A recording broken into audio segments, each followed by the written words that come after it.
I would rather, yes, but I would rather have in your mind um, breaking free from identification with mind. You know? Like realizing that I am the one that is aware of what the mind is doing, whether I can affect it or not. Okay? Once you have that perspective, you know, then it doesn't matter what the mind does. When the mind is you, then the mind's got you by the throat. Because how can you get away from you? But when you realize that the mind is observed, that you are the one observing the mind, now the jig is up for the mind. Now the mind can kick and scream like a baby throwing a tantrum, and you don't even have to be interested in it. You're starting to gain that separation from the mind. And when you gain that separation from the mind, it also gives you an objective view of the mind. It gives you objectivity. You understand what I mean by that? That now you are the one just observing and watching the mind. It's not you. The thoughts in the mind are not you. Thank God, right? You ever have a thought and be like, wow, that was a weird thought. Where did that come from? Glad nobody else could hear that, you know?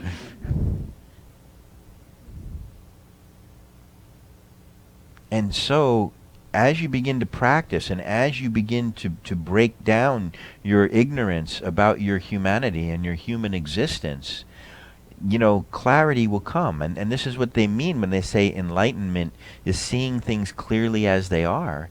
You're seeing your mind clearly as it is. You're seeing your humanity clearly as it is. And when you become consciously aware that you are not the mind, then the mind can no longer torture you like that. And then the mind becomes the humble servant instead of the tyrannical master.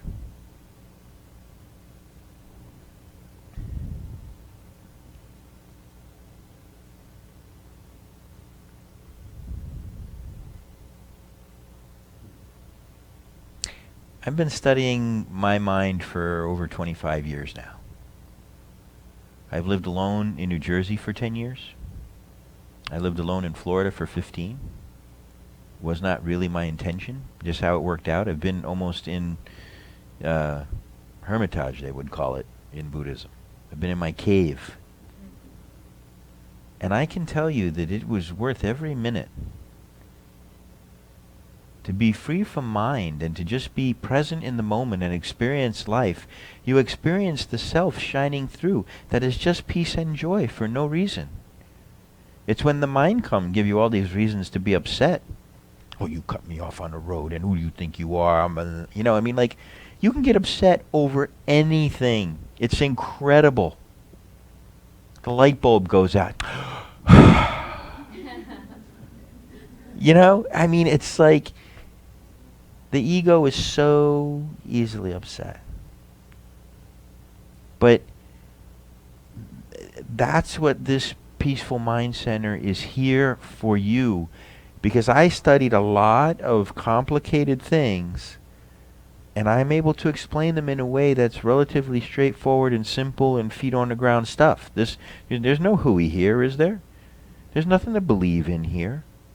Just saying, let's just take an open, objective look here.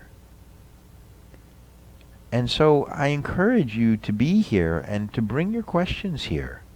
If you're practicing, you're going to have questions. Tom, what do I do when I sit down and I meditate? You know, when I sit down and I meditate, I don't know, my mind is doing this and that, and I don't understand. I need those questions to understand where you're at, so that I can speak to you where you're at. Because, you know, people who've been around for a long time know that the longer that you're here, you hear things on a different level, you know? It's just deeper. It's just, it's, you know, like we're deconstructing everything that you thought you were, everything that you believe to be real, so that you can see clearly what's there. And so it takes time for you to be able to do that. Just understand that this is a gradual process. I don't want you to think, oh, I go to satsang and I understand and then I go home and it's over. You come to satsang, you go home and you practice meditation. You know what I mean? And it's in your practice that you begin to realize, you begin to directly experience what I'm so trying to describe to you, and it's very, very difficult to describe. When you start to experience tastes of it on your own, when the ego is gone for a moment, you go, oh my God, I feel so good, this is amazing. You know? That's when you start to understand my words on a deeper level. It's tough from where you're looking to really understand what I'm saying. Because your mind is trying to make an idea out of it. And I'm trying to pull you away from all ideas at the same time.